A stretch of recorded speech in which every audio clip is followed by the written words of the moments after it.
আসসালামু আলাইকুম আমার প্রিয় শিক্ষার্থীরা, অনলাইন ক্লাসে তোমাদেরকে স্বাগতম জানাচ্ছি। আশা করি আল্লাহর রহমতে তোমরা ভালো আছো। আমিও আলহামদুলিল্লাহ ভালো আছি। তো আজকে আবারও আরেকটা ক্লাস নিয়ে আসলাম। আমি আশা করি তোমরা তোমাদের আগে হোমওয়ার্কগুলো কমপ্লিট করেছো। আমরা কিছুদিন পরেই কিন্তু তোমরা একটি নতুন ক্লাসে উঠবে। তো সেই জন্য এই যে এখন যে ক্লাসে তোমরা আছো, আমি আজকে ওয়ানের ক্লাসটা দিচ্ছি, বাংলা ভার্সনের। ওয়ানে যারা আছো তারা কিছুদিন পরে টুয়ে উঠে যাবে। তো এর আগে কী করতে হবে, ওয়ানের পড়াগুলো খুব ভালো করে কিন্তু শিখে ফেলতে হবে, তাহলে উপরের ক্লাসে গেলে তোমাদের সমস্যাটা কম হবে। তাহলে আজকের ক্লাস আমি শুরু করি। বরাবরের মতো আজকেও ইংলিশ ক্লাসটা দিয়েই শুরু করছি। আজকে আমরা ইংলিশ ক্লাসে শীট থেকে শিখব English to Bengali. English word থাকবে, সেটার বাংলা অর্থটা কি আমরা সেটা আজকে শিখব।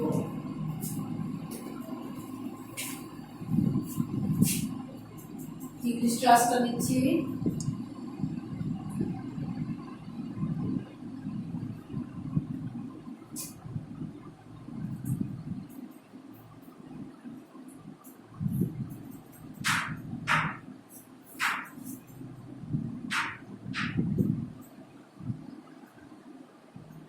Translate to Bangla. ইংলিশ থাকবে, আমরা এটা কি করবো, বাংলা করবো, তাই তো? Translate to Bangla. আচ্ছা, প্রথমে দেখো ওয়ানে আছে ড্রাম। আমরা কিন্তু ওয়ার্ডের স্পেলিংটাও শিখে ফেলবো। DRUM, drum. ড্রাম, ড্রাম অর্থ কি? ঢাক, এক ধরনের বাদ্যযন্ত্র। আচ্ছা, দুই আছে ফ্লুট। এটা কি? ফ্লুট অর্থ কি? বাঁশি। এটাও একটা বাদ্যযন্ত্র, বাঁশি, ফ্লুট, বাঁশি। আচ্ছা, তারপরে হলো কি? মিউজিক।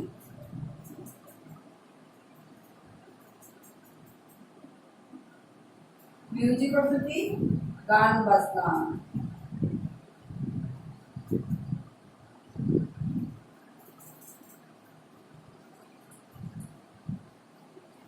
চার নম্বর হলো সিঙ্গার।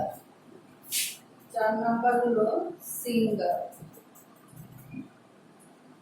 যে গান গায় তাদেরকে আমরা কি বলি? সিঙ্গার বলি। সিঙ্গার, গায়ক।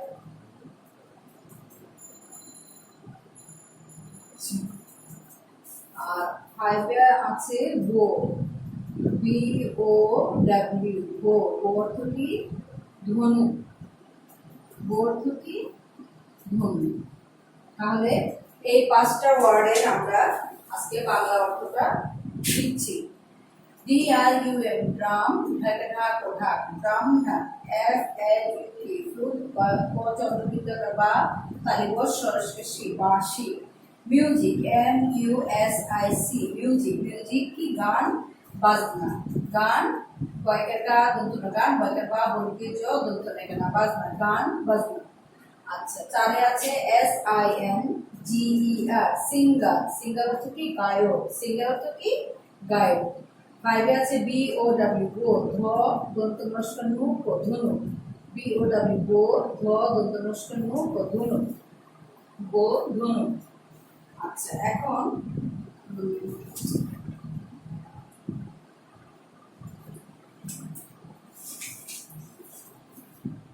আমাদের পাঁচটা পুরা শিখে ফেললাম, ঠিক আছে?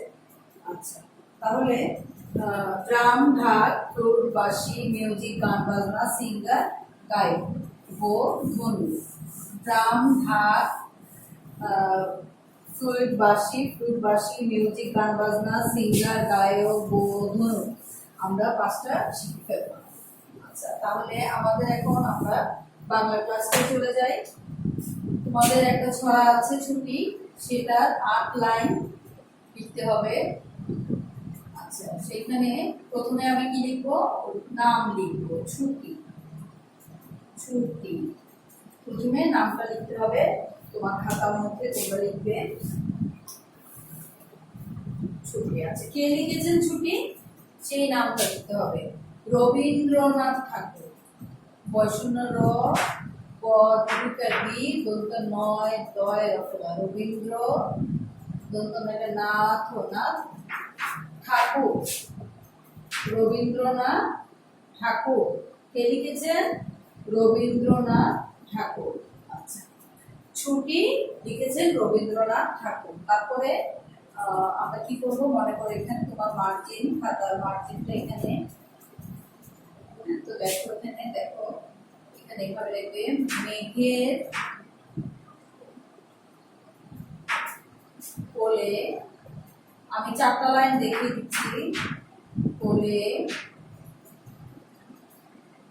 রোদ ভেসেছে,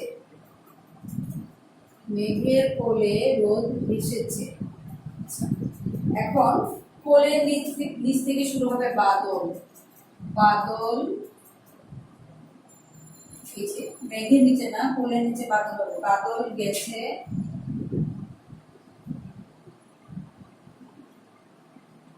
টুটি,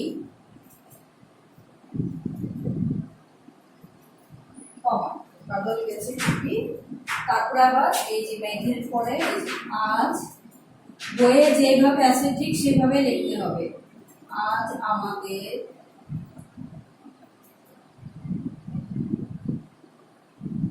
ছুটি ও ভাই,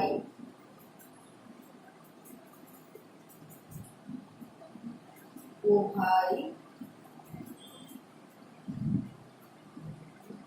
আবার এই যে বাদল আর আমাদের নিচে আজ আমাদের ছুটি, আজ আমাদের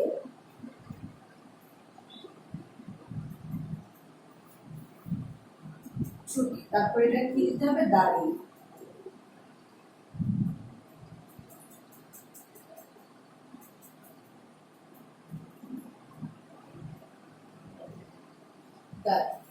এইভাবে আমরা লিখবো, বইয়ে যেভাবে আছে আমাদের লাইনগুলো আমরা ঠিক সেইভাবে লিখবো। তারপর দেখো কি করি আজ ভেবে না পাই, এখান থেকে যে আজের নিচে আসবে কি করি, কি করি আজ ভেবে না পাই, ভেবে না পাই, পথ হারিয়ে কোন কোণে যায়, এখান থেকেই আবার পথ, পথ দুটো লাইন পথ নিচে নিচে, পথ হারিয়ে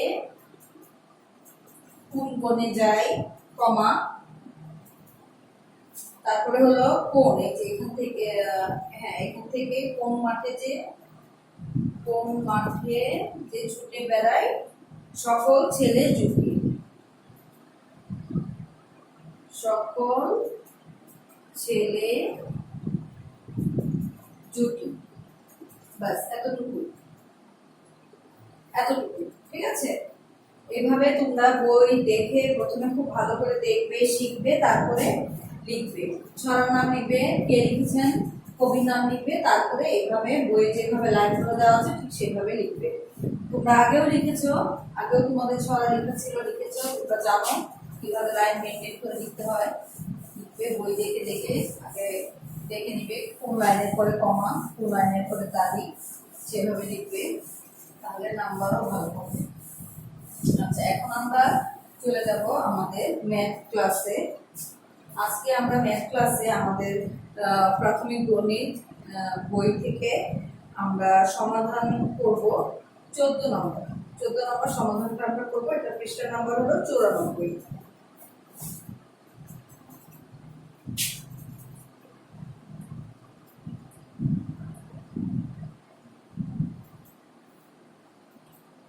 সমাধান নাম্বার 14। সমাধান করব যখন, তখন আমরা কি করব, আমাদের প্রশ্নটা আমরা আগে ভালো করে পড়ব, পড়ে আমরা বোঝার চেষ্টা করব যেখানে কি বলেছে। হ্যাঁ, প্রশ্নটা একটু খুব ভালো করে পড়তে হবে। দেখো 14 নাম্বার, 94 পৃষ্ঠার 14 নাম্বার আছে, একটি ক্রিকেট ম্যাচে মানিকের দল 48 রান করলো এবং তুহিনের দল 32 রান করলো। দুটা দল, একটা মানিকের দল একটা তুহিনের দল। মানিকের দল করলো 48 রান, তুহিনের দল করলো 32 রান। কোন দল বেশি রান করেছে এবং কত বেশি? এখন মানিক আর তুহিনের দলের মধ্যে কে বেশি করেছে এবং কত বেশি করেছে এটা আমাদেরকে বের করতে হবে। আচ্ছা, তাহলে আমরা লিখি বইয়ের বইয়ের মতো করে লিখি। এখানে লিখতে পারো মানিকের দল।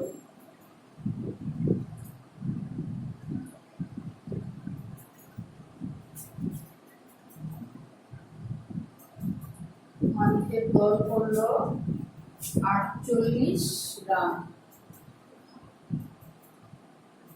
হ্যাঁ, আর আছে তুহিনের, মানিকের তুহিনের দল। তুহিনের দল করলো, কত করলো তুহিনের দল? 32 রান। এখন আমাদেরকে যদি বলতো যে মানিকের দল আর তুহিনের দল একত্রে কত করেছে বা একসাথে করে কত করেছে, মোট কত করেছে, তখন আমরা কি করতাম? যোগ করতাম। আর যেহেতু এখন আমাদেরকে বের করতে হবে যে কারটা বেশি, সেই ক্ষেত্রে আমরা এটা কি চিহ্ন দিব? বিয়োগ। এখানে আমরা কি চিহ্ন দিব? বিয়োগ চিহ্ন দিব। বিয়োগ চিহ্ন দিয়ে আমরা বের করবো যে কত বেশি করেছে। এখন এটা যদি তোমরা হাতে গুনে করতে পারো করবে, আর নয়তো খাতার সাইডে আমি যে আগে দেখে দিয়েছি, এই যে ডান দিকে রাফ লিখে এই বিয়োগটা করবে তোমরা। 48 আর 32, তাহলে 8 থেকে 2 গেলে আমরা জানি 6 থাকে, আর 4 থেকে 3 গেলে কত থাকে? 16। তাহলে 16 রান। 16 রান বেশি করেছে, তাহলে সুতরাং মানিকের দল বেশি করেছে। মানিকের দল বেশি করেছে 16 রান। 16 রান, তাহলে উত্তর হবে আমাদের 16 রান। এটাই হলো অঙ্ক। ক্রিকেট হচ্ছে মানিকের দল 48 রান, মানিকের দল করলো 48 রান, তুহিনের দল করলো 32 রান। এখানে সমান সমান দেওয়া যায়, না দিলেও সমস্যা নেই, 32 রান। তাহলে এখানে আমাদের লিখতে হবে, যেহেতু এখানে আমাদেরকে বলেছে কত বেশি করেছে, সেজন্য আমরা বেশিটা কিভাবে বের করবো? বড় সংখ্যা থেকে ছোট সংখ্যাটা বের করলে আমরা বেশিটা পেয়ে যাব। তো এখানে আমরা সেজন্য কি করলাম? বিয়োগ চিহ্নটা দিলাম। তাহলে সুতরাং মানিকের দল বেশি করেছে 16 রান, উত্তর আমাদের 16 রান। এটাই হলো সমাধানটা। আচ্ছা, তাহলে আমাদের এতটুকুই আজকে ক্লাস। আমি এখন তোমাদের হোমওয়ার্কটা দিচ্ছি। তোমরা হোমওয়ার্কটা উঠিয়ে নাও, বাসায় করে ফেলবে। বাংলা ইংলিশে আমাদের ছিল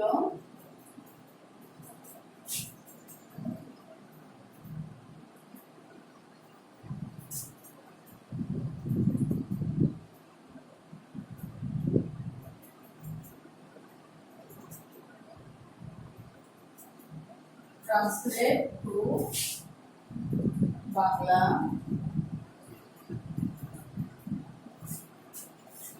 1 থেকে 5। আচ্ছা, আর আমাদের বাংলা ছিল ছুটি।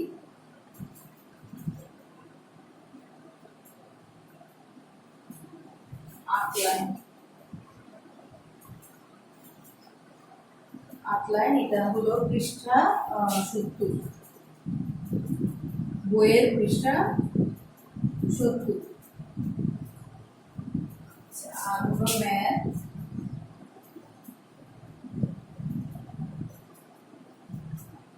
সমাধান